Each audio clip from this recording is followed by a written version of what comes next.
Welcome to another episode of Systematic Geekology. This is a space where we seek to create and cultivate healthy conversations between those things we geek out on and the philosophical and theological questions that often arise out of our fandoms. Like, what does it mean to be human? What makes a hero? What makes a villain? How do the stories and narratives we geek out on shape how we live in the world? We are your priest to the geeks.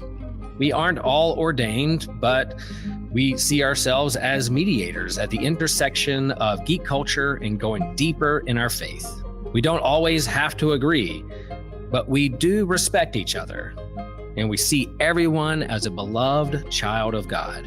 Everyone geeks out on something, so come geek out with us and enjoy the show.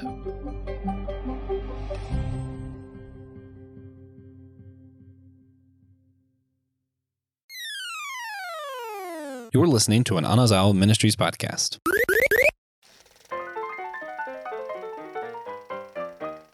Let's see if your kind heart is stronger than my deep hatred. Guys, today we are back with part of our Rotten Film Drive-Ins. Every summer we do a drive-in series here at Systematic Geekology, just quick little movie reviews during the summer.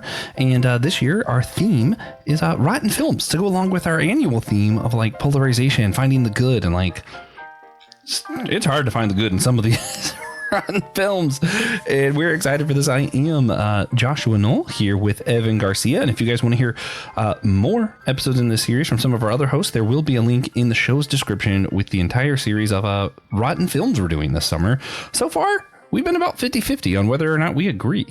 We'll see how it holds up at the end of the summer. All right, jumping right in. Evan, imagine we just left the drive-in.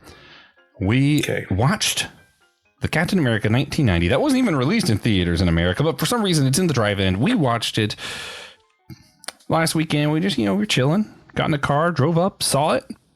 What's your first reaction? We leave the drive-in, you look at me and you say what? I say, can I have a time machine to 2010 so I can see the concept art for the new Captain America and then be excited for Captain America again? Because so you want to go back in time to 2010 after watching it and be like, all right. Yeah, because I remember when the concept art for the new Captain America dropped, the MCU, and I was like, that is amazing. And I remember watching this a few years ago and just like, nope, this isn't it. Oh, the MCU one you watched a few years ago, you didn't like it? I did. Yes, I did like it. Oh, okay. Yes. Oh, okay. Yes. Okay. You're talking about, okay. Gotcha. Yeah, it's so funny. I remember watching the MCU one in theaters, and just because like when I grew up, 1990 was before I was born. This movie was unheard of to anyone in our generation. I had a Captain America hat that I had an uncle had to sew on a patch for me. Oh, cool. No one knew who he was. No one knew Marvel heroes when I was a kid, other than Spider-Man and like Fantastic Four. That was it. Maybe X-Men. Yeah. I knew about him because my dad's favorite comic book character was Thor. So I knew of him through osmosis, basically. Yeah, I feel you. I feel like if I were leaving the drive-in and I think my first words to you, I don't even know, man. Like, I don't even know what you say. Like, I'm probably just laughing, man. I would have laughed too, yeah. Yeah, like, I don't know. Maybe my first words would have been like, man, that was a great Ronnie Cox film. maybe I don't know terrible Captain America film. Who's that? But the president, he was great. Just Captain America. Yes. Yeah. We're gonna get into it though. So this episode's coming out on 4th of July because we always release them on Fridays, and we were like, wait, 4th of July, Friday, we had to find an America bad film. This one was so bad, it released in Russian theaters, but not in American theaters. That's how bad this Captain America film was. We refused. They had to rush to make it. Oh. But, I picked it because we wanted something America. It was cool. Yeah, I don't know. I don't know what to say about what else to say about it.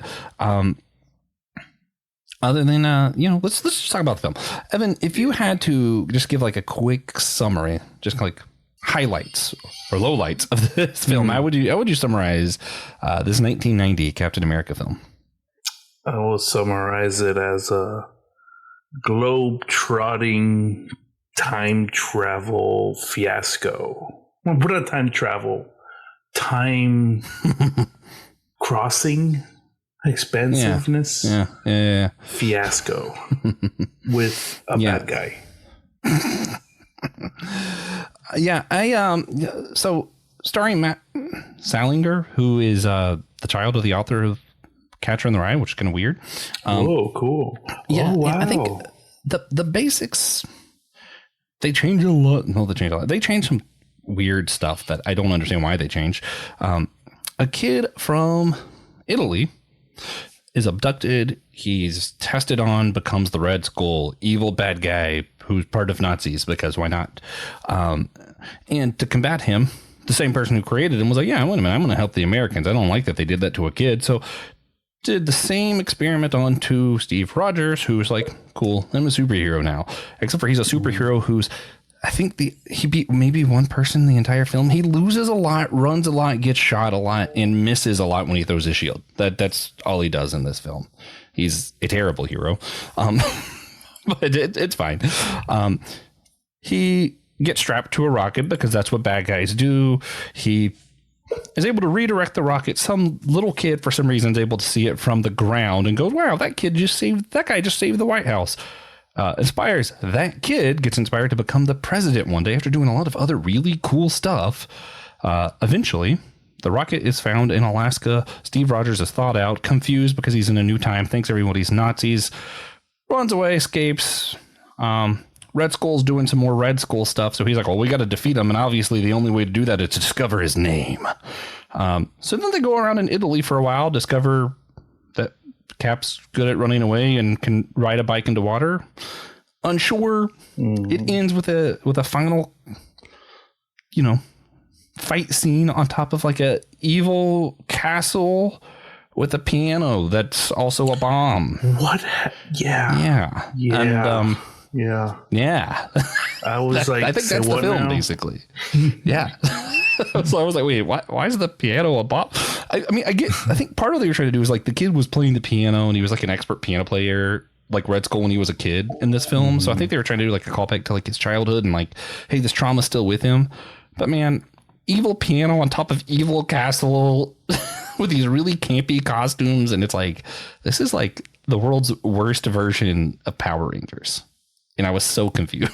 Mm-hmm. It's like, what's happening here? And he puts the music up, and that's supposed to do something to the guy.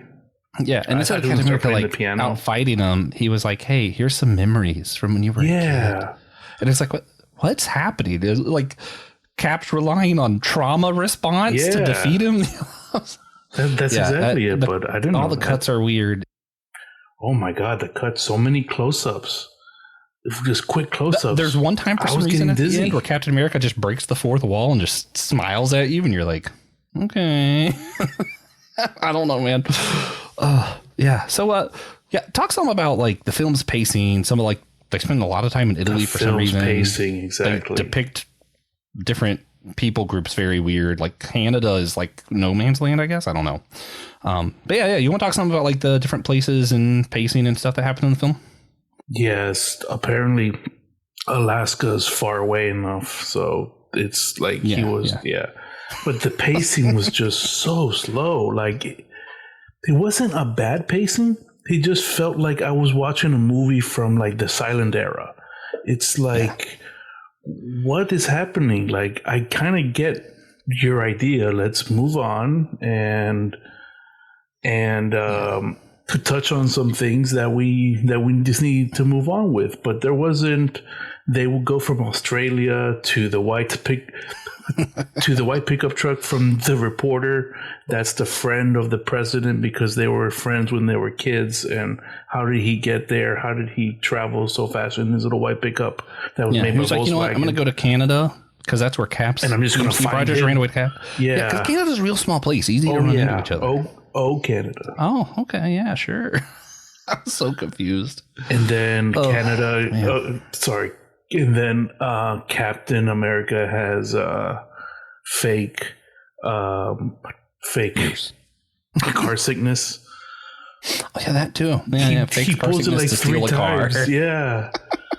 It's like, it's so funny. It's like, who is this guy? I don't. And that's like his superpower. Like he's clever like that. Yeah.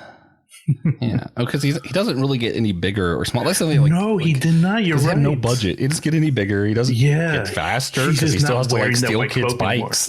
Mm-hmm. Yeah. Like I'm like, all that happened is he got like a really silly outfit that they're like, I guess he doesn't know anything about camouflage. Like, oh well, it's fire resistant, and not a single time does he interact with fire once after mentioning that the suit is fire resistant. Yeah. Like, why even bother mentioning it? But okay.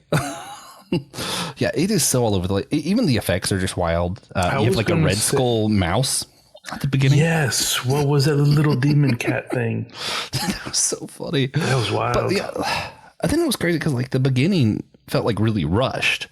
And then the part where like he's just roaming around Italy trying to find Red Skull's name, super slow. And now like, that I think I would have rather had more in that like relationship so we knew who Steve Rogers was. Because it's a very different Steve Rogers. He's not from Brooklyn. He's from a beach in California, I guess. But, like, it's those kind of things. I'm like, why would you even change that? Like, why not just Brooklyn? Yeah. I mean, you're not making elaborate sets. Just say it's Brooklyn. Now that I'm thinking about the pacing, it felt so weird. But now I see some context for it. What year was the Hulk TV show? That was the late 80s, right? Probably when this was being made. It has that vibe now that I think about it. Yeah. That a loner traveler vibe. So maybe they were trying to pick up on that. Yeah. Maybe. Well, there was like a TV show movies of like Captain America. Yeah, like where he has that motorcycle and stuff like that. And those are weird too, because like in a way this is more accurate to the comics than that, because at least here, you know, it kind of gives the story of like the Red Skull and it's like some of the background where you're like, okay, it makes sense. And that is just gonna like, he's a guy who wears a suit with stars and stripes, you know, like, okay, sure. Motorcycle. Okay. Yeah. Why not? But yeah, I don't know, man. It was cool to hear. Like, sorry. No, go ahead. No, that it was cool to hear him mention of Superman and some other Marvel characters too.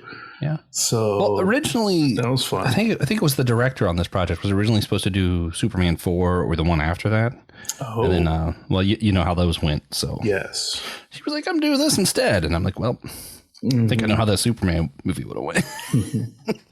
No, but man, it was so all over the place. It was wild. Comparing it to other stuff too. One of the things interesting is I do feel like some of the MCU Captain America stuff still does some nods to this, which is really weird. Like some of the like trash can lid stuff. I'm like, did the MCU intentionally mimic some of the like? There's just really specific things. I'm like, I think maybe they were given a nod to it, even though it wasn't great. It's still like that's a lot of people probably this was their first experience to Cap. Yeah. So we have to with this year's. We're always asking like, why do you think it got such a low rating? I think we kind of covered that. And it seems like we both agree that it deserves a low ranking because like the pacing, the acting, the scenarios are just wild and make no sense. What's the best thing that you think you can say about this film? That it had two of the same actors from A Christmas Story. That was my favorite part of it. And I got really excited when I saw them. Yeah. The mother and the father, they are both in it. Yeah.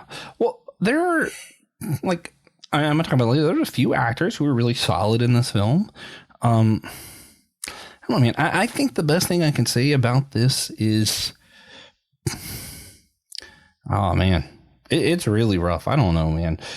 It gives Red Skull more of a background than he usually gets. Even if I think it's a crazy background that was unnecessary because he's always been German. Why is he Italian now? But he gets more of a background. And I do like our villains to have like a purpose, you know, like they're not just showed up one day and are like, yep, I like Hitler, you know? Sure. So, like, I think that was kind of interesting. I'll give him that. Yeah. So we're talking about like what we love and don't love. And one of the things I want to bring up, because I actually do love the performance of Ned Beatty in Ronnie Cox. I want to say Ned might have been the guy in the pickup truck. He was the was the reporter. Yeah. He's a Great actor. He did really well in this. Yeah. Ronnie Cox as the president. Fantastic. And if you were to isolate that story and take it out of Captain America, like a kid who saw a hero, was inspired, grew up, he went to the military, he did all this stuff, he becomes the president, and he's like, hey, I genuinely care about things. Like they show him caring about the environment, caring about like making real policy. And I was like, if we were to just isolate that character, that part was pretty good. But yeah, it was cheesy. And also, worst speech ever. Vote me for president. Oh my goodness. Stuff to help the environment. But also, it's going to suck. It's going to cost you a lot of money. And we're all going to hate our lives. And I'm like, oh, okay, yeah, I'll vote for that guy, I guess. Yes. Like, wow. That was funny. Yeah, but other than that, I really feel like his character was the highlight for me. Because, like, the president actually beat up some bad guys. Cap really doesn't. Cap just runs away the whole time. I don't understand. He gets shot at a lot. He throws his shield and just completely misses every time. And it makes this weird sound effect when he throws the shield. Yeah. It was so loud in the mix, too. I was like, ah. Yeah, it's louder than the bullets. We're like, why? Oh, man. If you had to try to convince someone to watch this, how would you do it? Like, would you have to trick them? Or could you just tell them, like, it's so bad, at least some of the time you'll laugh? Like, when I saw the mouse, I did laugh. And when it was revealed that the piano was a bomb, I got a good chuckle out of it, you know? Like, all right. I don't know, man. Like, just an exercise of trying to find the good. That's pretty much it. I don't know. Because I was finding excuses for it all, but still, it doesn't excuse how bad it is, you know? Yeah. Just overall, the writing, there's a reason it didn't get greenlit for theaters. And I think, the writing, a lot of the acting, especially by Captain America, the Captain America character himself is kind of a flop.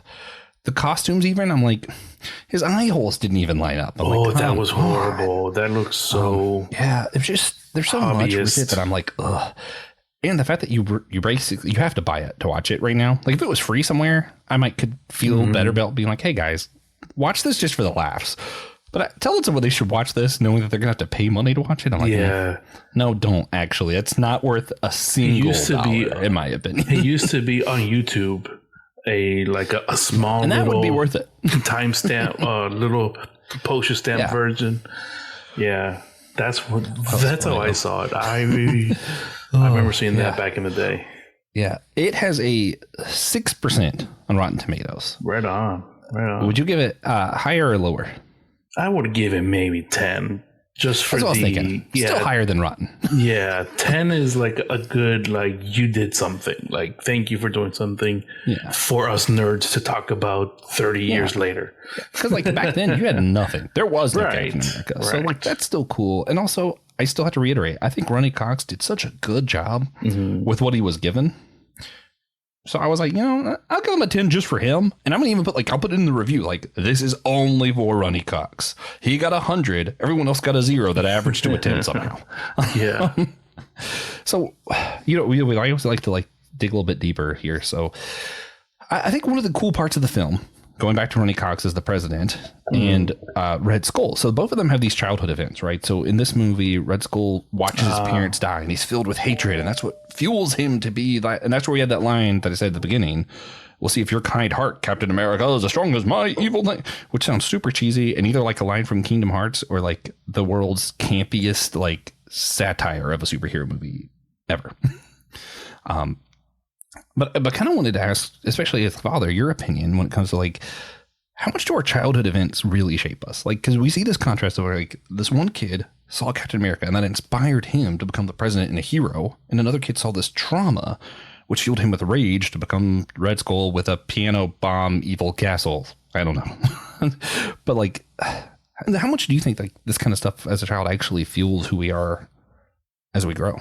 Only if you are given the perspective of it, because as a child, things just happen and you don't really have a perspective for the most part, unless you have some trauma and it's like, oh, okay, yeah. Mm-hmm. But from what Red Skull did, he probably had someone influence him and like, oh, now I'm going to become the bad guy because I'm going to just get revenge because, kids, they live in their context. But But that's it's like trauma piled on with being raised by Nazis from that point on. I mean, he didn't have a prayer. No, he was just a product of his time, and he took it to an extreme. With the piano. Yeah. With the piano, that little activation clock thing, that was kind of cool. It was a cool design. It looked cool. Yeah, there were a few things I was like, looked kind of cool. I don't know, man. Even as like, because I think both of us would say we kind of like deconstructed our own face as we grew up.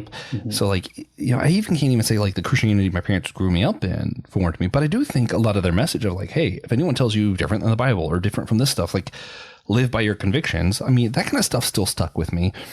So I think it kind of depends.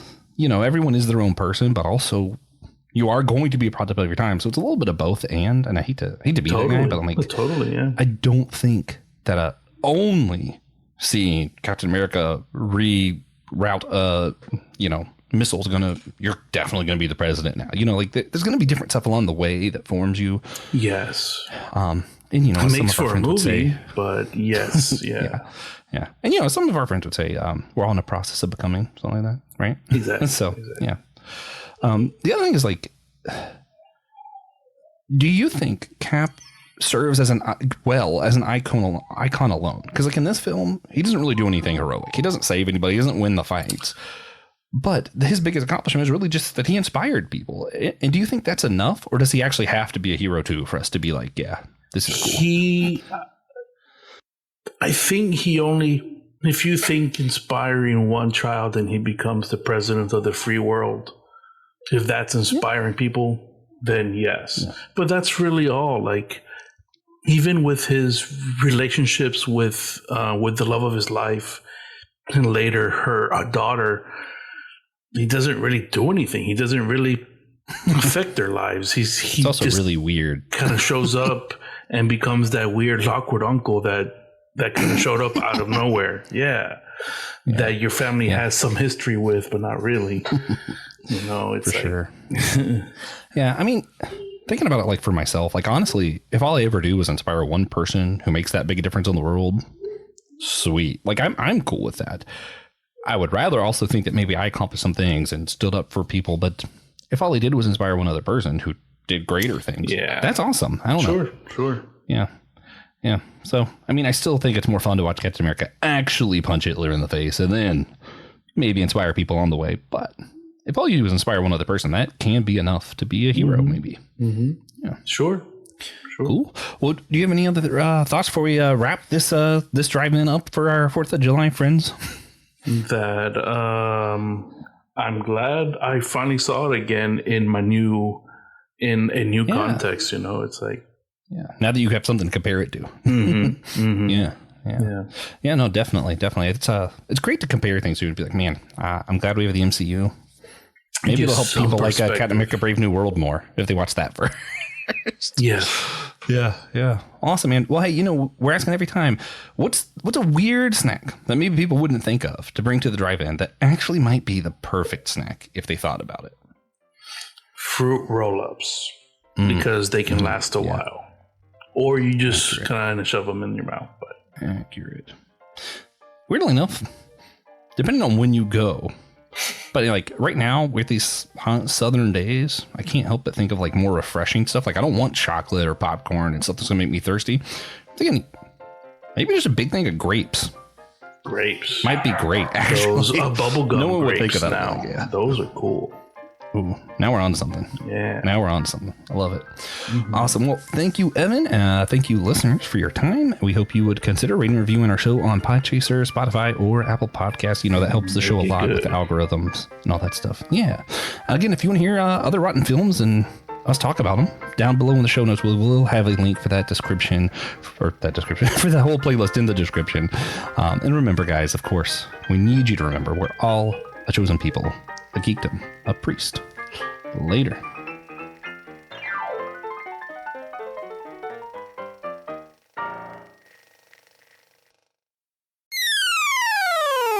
Hey guys, again, thank you so much for listening to our show and being part of the Systematic Geekology team. If you want to support our team, you can do so by going to Captivate. And I know most people don't listen on Captivate, but it's in the description wherever you're listening. You can go to our website. At the very bottom, you have the options to either subscribe and you'll get some extra content and fun stuff like our bonus questions, all those kind of things that hopefully you all come to love as much as I love making them with our fellow geekologists on the team. We also are hoping to do some future D&D campaigns, stuff like that, and all that's available for our sponsors. But if you don't have those extra funds and you're not really into the subscription thing, you can also leave a one-time tip, just one-time thing to help out our show as we kind of stay in the game with podcasting, keep relevant with all the technology and all that stuff. And it costs a lot to run a show, and we appreciate you for your help. Again, thank you so much for listening. We value your time, and it means a lot to us that you give us your time by listening to our show and supporting us in that way. If you feel led to support financially as well, we appreciate that. Let's get back to the show. Hi, friends. It's Laura here, and I just wanted to say thank you for listening to our show. Systematic Geekology is a part of a larger podcast network called the Anazal Podcast Network.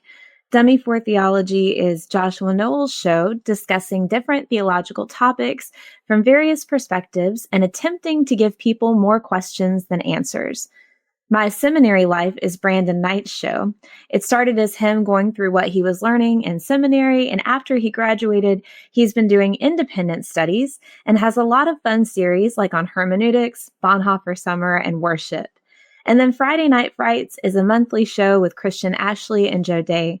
They have a vote on the Systematic Geekology Facebook group to choose a topic each month and discuss everything from cryptos to ghosts to aliens to serial killers and more. So we hope you'll give it a listen, and thanks for being part of what we're putting out there.